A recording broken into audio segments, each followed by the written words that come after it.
Mr. Chairman, I wish to speak in support of the gentleman from... recognized. Thank you, Mr. Chairman. I want to speak in support of the gentleman from New Jersey's substitute.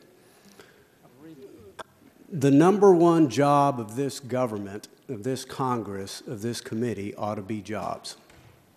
Our number one job ought to be jobs. And as I've listened to this debate, which I guess started at 10 a.m. this morning, I do not believe the proponents of this legislation have carried the burden of persuasion that this is going to help create new jobs in our economy.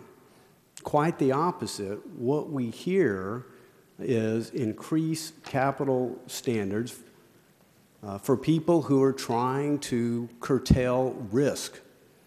We're talking about capital that could be used to create new jobs, save the jobs that we have. And again, I just fundamentally believe that we have laws, amendments that kind of thrash about the branches of the problem but don't go to the root. And that is, you know, we've got legislation dealing now with derivatives. I still pose the question once again, with the exception of AIG's credit default swaps, I'm still trying to figure out where the finger is pointed and why we need a sweeping new federal regulatory regime for a derivatives market that helps ensure more efficiency, greater capital applied to job creation than otherwise would be. We're going to reduce that for what benefit? For what benefit?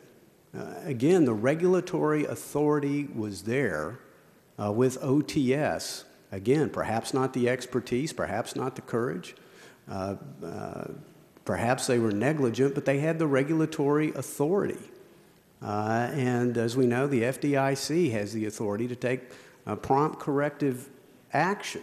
It just seems to me that the underlying legislation is not needed. The Republican substitute would not harm job creation, and if a case can be made, the Republican substitute will create greater transparency. So if regulators want to come to Congress and make the case that some of the more onerous aspects of this law are somehow needed to reduce risk, I have no doubt, but that the committee would certainly have an open mind, but just to presume to give them this authority, not knowing how it will be exercised, how much capital could be reduced, and how many people would no longer venture to risk capital because they could no longer afford the proper hedging. And again, I know that the chairman has taken a number of steps to make this certainly less onerous than what the administration had originally proposed.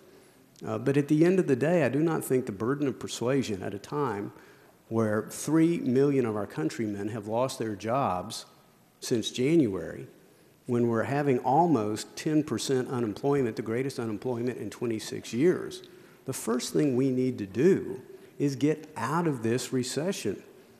That continues to be job number one, and I feel the underlying legislation is counterproductive to that.